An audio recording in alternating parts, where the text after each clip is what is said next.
Hello friends, আজকের এই ভিডিওতে আমরা কথা বলবো ওয়ার্ল্ড ফুটবল আপডেটস নিয়ে।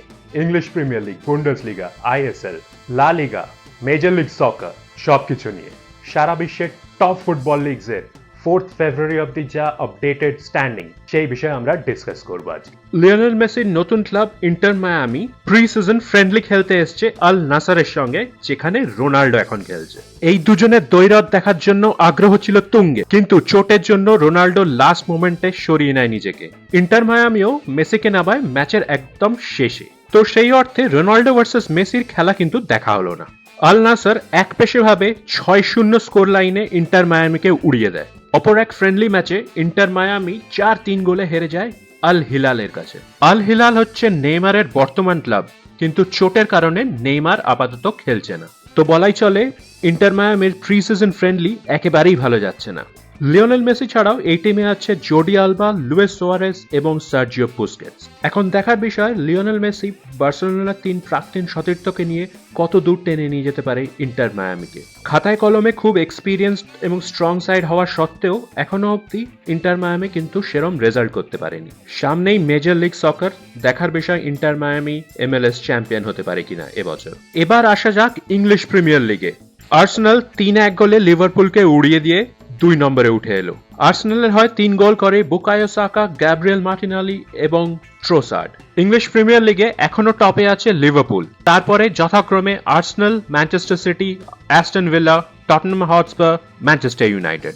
লিভারপুল এবং আর্সেনালের মধ্যে এখন খালি 2 পয়েন্টের ডিফারেন্স। 2 ম্যাচ কম খেলে ম্যানচেস্টার সিটি 46 পয়েন্ট। তো ইংলিশ প্রিমিয়ার লিগ খেতাব হতে চলেছে ত্রিমুখী, লিভারপুল, আর্সেনাল এবং ম্যানচেস্টার সিটির মধ্যে। কমেন্ট করে জানাবেন ইংলিশ প্রিমিয়ার লিগে আপনারা কোন দলকে সাপোর্ট করেন এবং মনে হয় কোন দল চ্যাম্পিয়ন হবে এবার। বুন্ডেসলিগ চ্যাম্পিয়নশিপে মূলত 2 দলের মধ্যে লড়াই, বায়ার্ন লেভারকুসেন এবং বায়ার্ন মিউনিখ।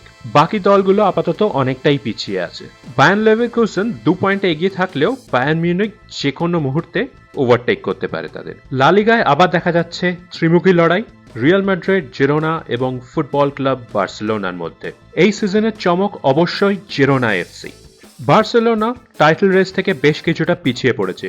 রিয়াল মাদ্রিদের থেকে আপাতত 8 পয়েন্টে পিছিয়ে তারা। এখনো অবধি রিয়াল মাদ্রিদ কিন্তু ফেভারিট লা লিগা চ্যাম্পিয়ন হওয়ার জন্য, কিন্তু জিরোনা এফসিও খুব পেছনে নেই। বার্সেলোনাকে চ্যাম্পিয়ন রেসে ফেরত আসতে এলে বাকি সব ম্যাচ প্রায় জিততে হবে এবং তাকিয়ে থাকতে হবে রিয়াল মাদ্রিদ এবং জিরোনা এফসির ওপর।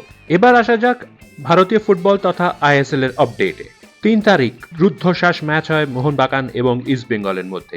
2-2 স্কোর লাইনে ম্যাচটা শেষ হয়। মোহনবাগানের হয় 2 গোল করে সাদিকু এবং পেট্রাডস, ইস্ট বেঙ্গলের হয়ে গোল করে অজয় ছেত্রী এবং ক্লেটন সিলভা। আইএসএল টেবিলের 1 নম্বরে দেখা যাচ্ছে এফসি গোয়াকে, তারপরে যথাক্রমে Odisha FC, Kerala Blasters, Mumbai city. আপাতত মোহনবাগান 5 নম্বর এবং ইস্ট বেঙ্গল 8 নম্বরে আছে। এবছর আইএসএল এর নতুন ফরম্যাট অনুযায়ী প্রথম 6টা টিমের কাছে থাকবে সেমিফাইনাল ওঠার সুযোগ।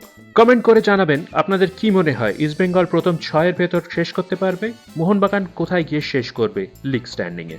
এই ভিডিওটা ভালো লেগে থাকলে অবশ্যই কমেন্ট করে জানাবেন। পরবর্তীকালে ওয়ার্ল্ড ফুটবলের আপডেটস নিয়ে আবার আমরা ভিডিও আনবো। তাহলে ভিডিওটা ভালো লেগে থাকলে আমার ফেসবুক আর ইনস্টাগ্রাম প্রোফাইল ফলো করে নেবেন, ইউটিউব চ্যানেল সাবস্ক্রাইব করে নেবেন। ধন্যবাদ।